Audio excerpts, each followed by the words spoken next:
So Windham Regional Commission, we serve 27 towns in Southeast Vermont. Our smallest town, our biggest town is Brattleboro, Vermont, population of 12,000. Our smallest town is Somerset, population of 3. And we are decidedly rural. What you're going to see me present here is kind of around the concept of what's called complete streets. And I'll get into what that means. But this is actually built on a lecture that I began giving back in, I think it's like 2007, when I was on the landscape architecture faculty at Mississippi State University. So you're going to see some Mississippi slides. And a lot of the slides that I present here, you're not going to see Vermont. You're going to see just the concepts of how to design streets for people. And also how the larger built environment, including housing, can influence the experience of what it's like to be in community and walk through community, or take a bus through community, or take a bike, or ride or drive in a car. All right, so I'm going to talk about streets for people. Now, as a planner in the work that I do, when I used to work for Environmental Protection, U.S. Environmental Protection Agency in Washington, D.C., and I got turned on to this writer, a fellow Appalachian, a guy named Wendell Berry, and really loved how he described like being in community and how people affect place and place affect people. And this kind of guides a lot of my work. A community is the mental and spiritual condition of knowing that the place is shared, and that the people who share the place define and limit the possibilities of each other's lives. It is the knowledge that people have of each other, their concern for each other, their trust in each other, the freedom with which they come and go among themselves. And the reason I love that so much is it gets into this interrelationship and interdependency among people, that the decisions we make have impacts on others, and therefore we should assume responsibility for for those relationships that we have with our fellow neighbors. Now, I grew up in Abingdon, Virginia, in southwestern Virginia, in the mountains.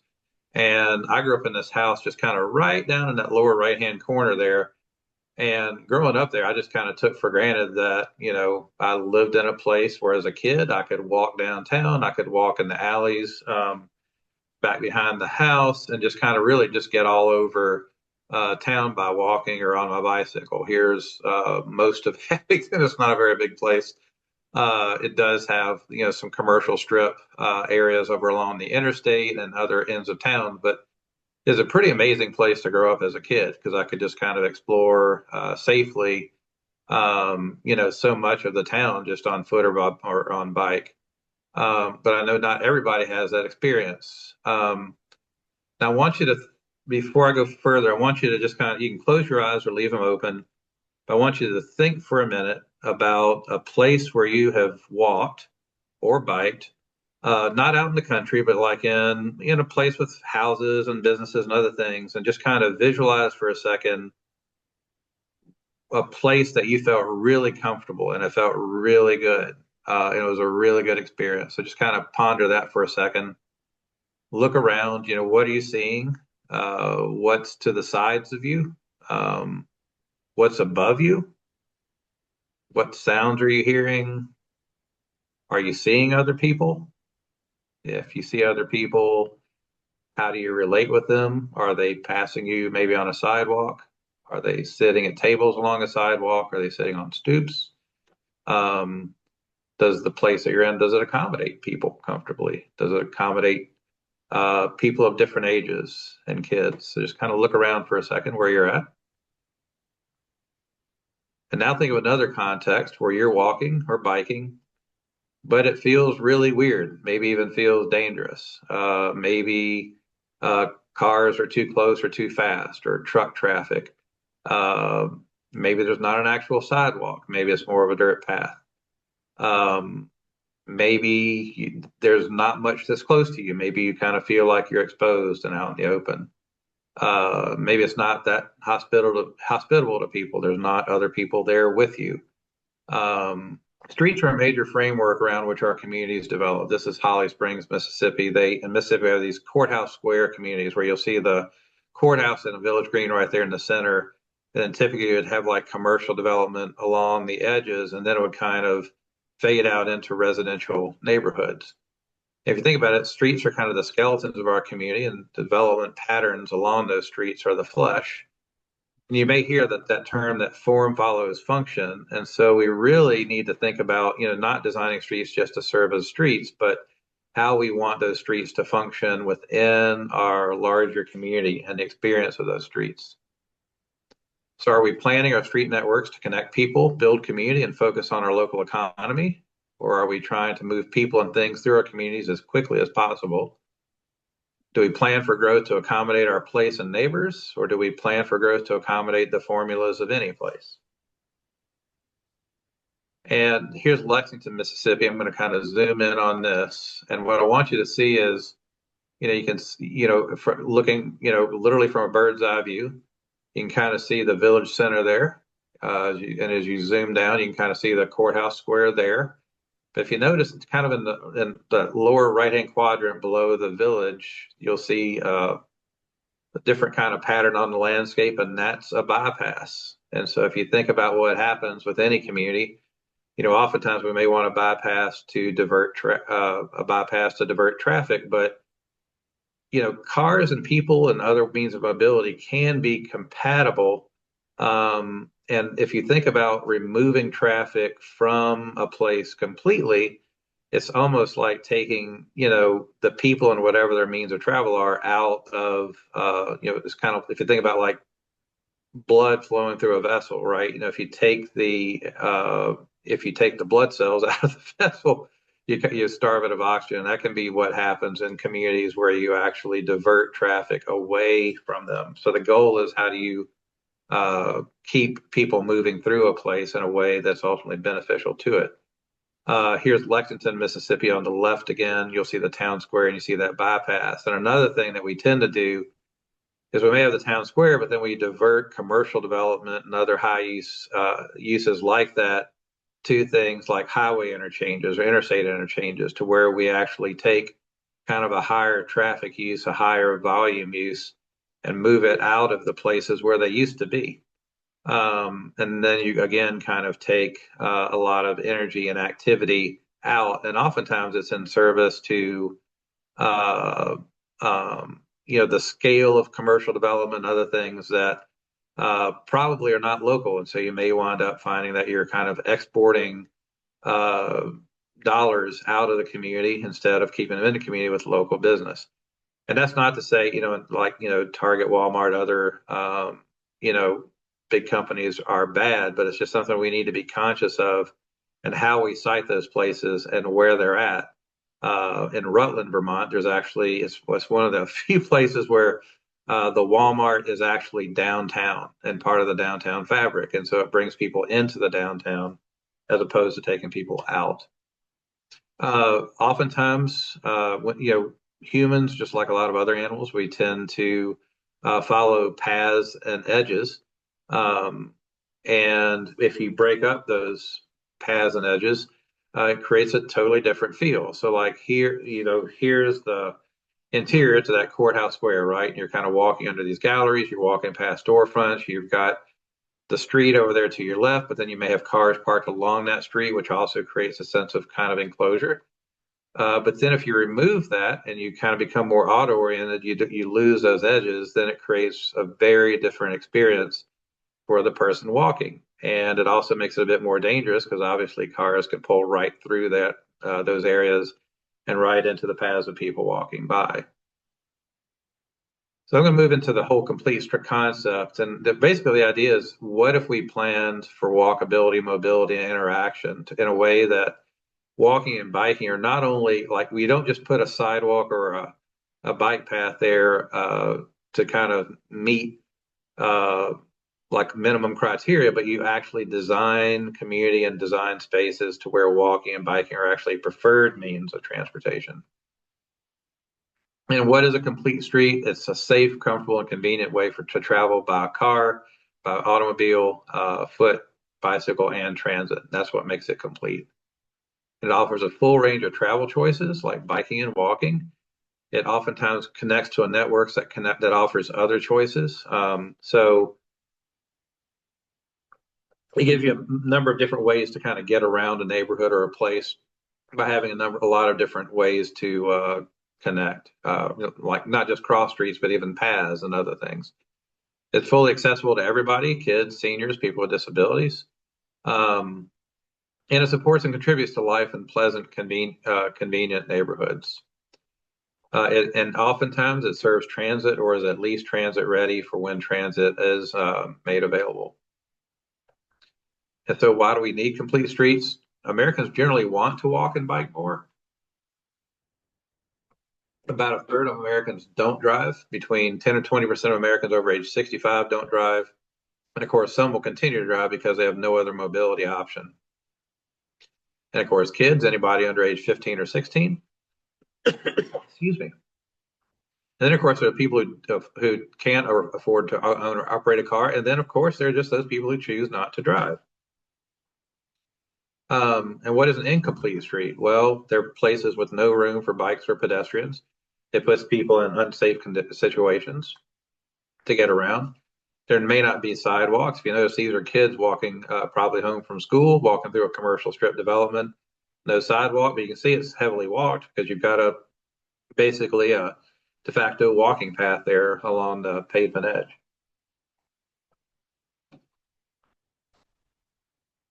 Oftentimes they're too narrow to share. Streets are too narrow to share with bikes. They're too dangerous to cross on foot. And they just frankly don't make any room for people. And here's another situation. Again, if you look to the left-hand side of that, you'll see the footpaths. Sometimes those are called goat paths because they look kind of like goat paths in the country. But you can see how often people are walking through that area or biking through that area. But in the absence of sidewalks, they're forced out into unsafe conditions.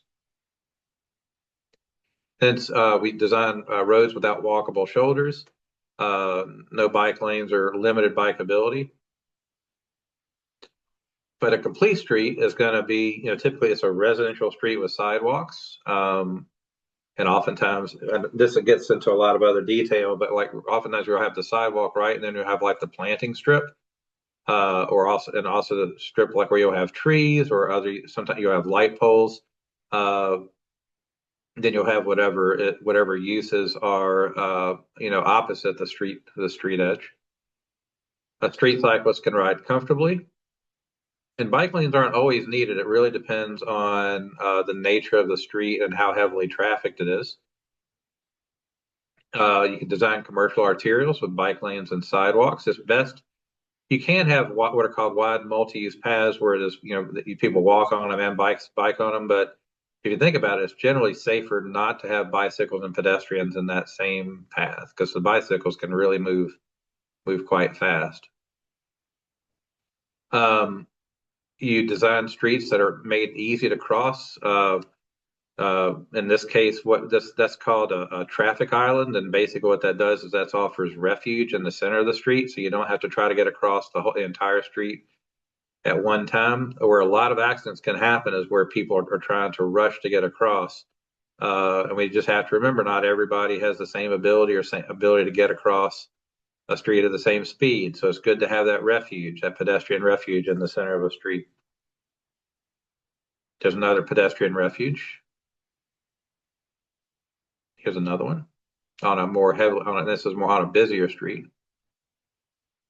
And of course, commercial street, if you intentionally design it to have a lot of activity, places again to where you can actually not just move through it, but also sit and relax, enjoy the space, see people, see what's going on. That creates a much more vibrant neighborhood and it helps you better interact with people.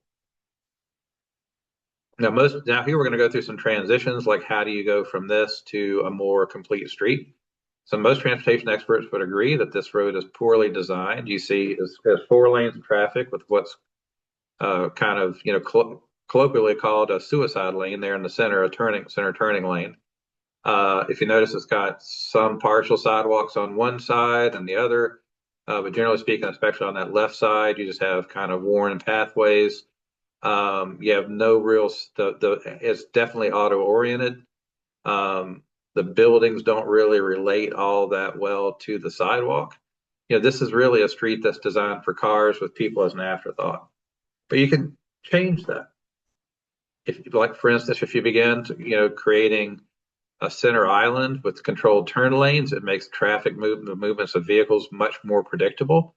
Also visually by pinching it down by adding street trees in the planting strips along the sidewalks and in the median, it visually kind of shrinks down that field of view for drivers, and they will automatically, you can actually measure this, when you visually shrink that space down, it will just kind of automatically cause people to back off the accelerator a bit. Just speed limit signs really don't do a whole lot. It's roadway design and the design of the whole road context that makes a difference. But this is the same amount of space. You're just treating it differently. You're starting to, design it for people, not for automobiles. But let's transform this unwelcoming street. I've not been to Hawaii. I don't know what it looks like where you're at, but this is pretty common anywhere in the U.S. Again, 4 lanes of traffic, center turn lane. If you notice, you had parking along the side of the street, and parking can actually be helpful. It can actually help create a kind of a sense of enclosure, but no real street trees to speak of. A lot of the storefronts are actually fronting on their parking lots, not really on the sidewalk, but just kind of not a particularly welcoming, hospitable place. So let's add in a bike lane and let's add in some street trees. Let's get rid of that. You still have the center turning lane, but you also have some planting strips in the median to break that up. You have changes of texture. If you notice on the right, not only do you have a bike lane, but then you've also, it could be stamped pavement or it could actually be pavers to help with like stormwater infiltration. But again, it creates a visual and kind of textural cue that you need to slow down going through here. And then what if we start bringing the buildings up to the sidewalk? So that way the buildings front on the street and the sidewalk as opposed to fronting on their parking lots. If you notice, again, it creates that sense of enclosure on the right-hand side as you walk along the sidewalk. It also, from a driver's perspective, it kind of pinches down that space and just creates a more comfortable dynamic. And let's bring in more buildings. Let's make more use of that already developed space where you've already got the street infrastructure and the water and wastewater and the stormwater infrastructure. And again, just by making even better use of the space that we have and orienting that towards the street and the sidewalk in a way that really again puts the focus on people and the form of the place, it just makes it creates a totally different feel and dynamic. And so we go from so again, we're just making use of the space that we have and designing it and designing a street in a way that is more accommodating to our fellow human beings.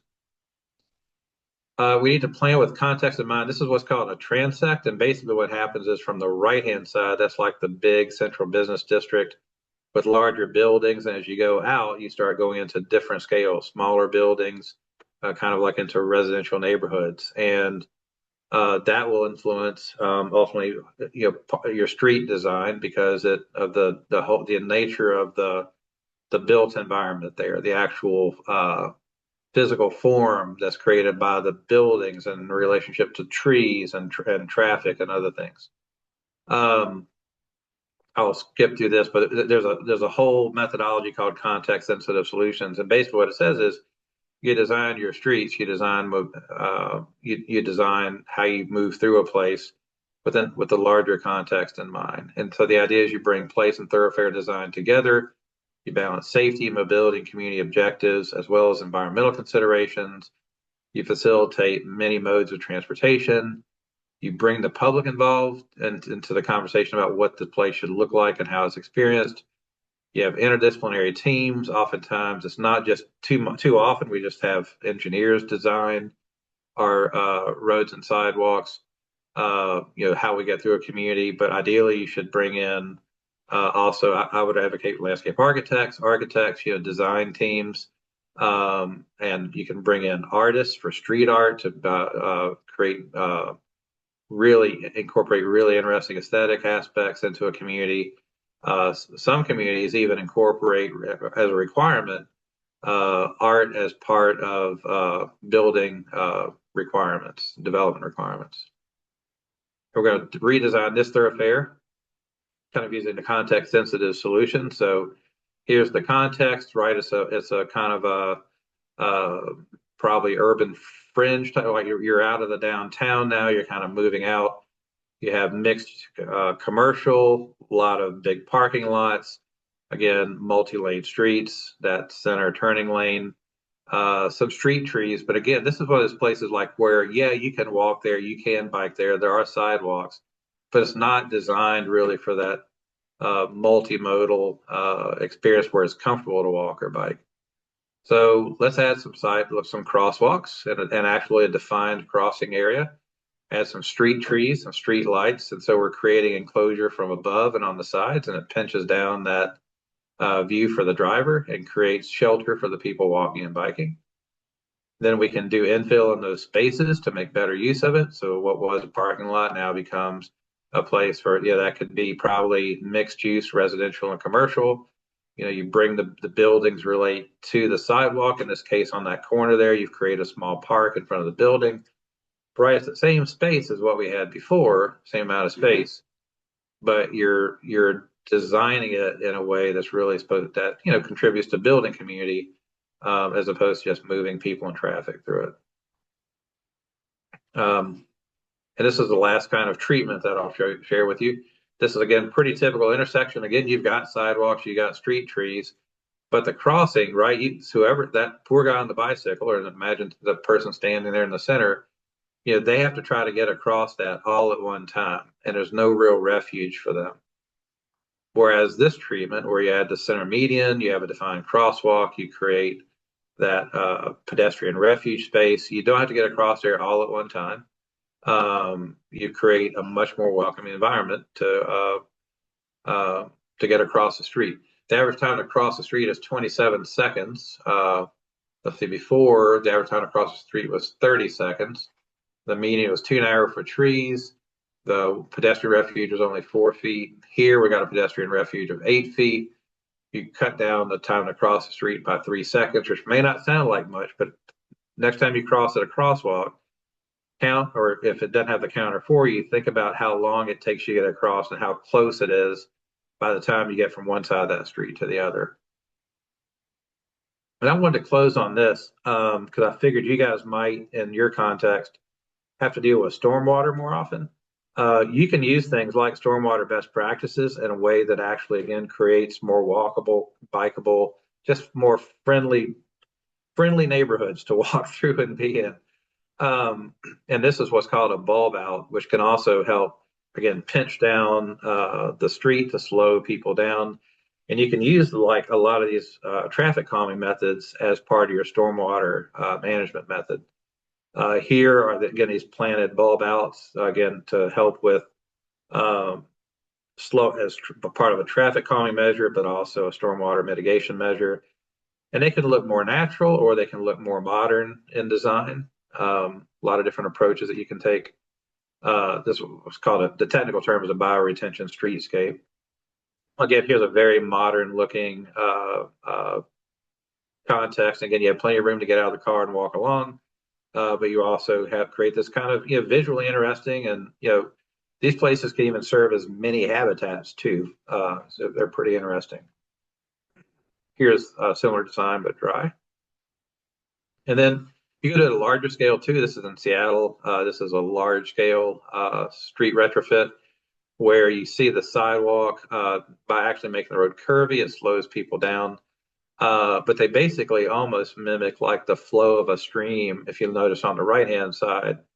And so when they redesigned this road and made it better to better accommodate stormwater runoff, they just create a much more interesting place to drive through, walk through, bike through, and make it more climate resilient.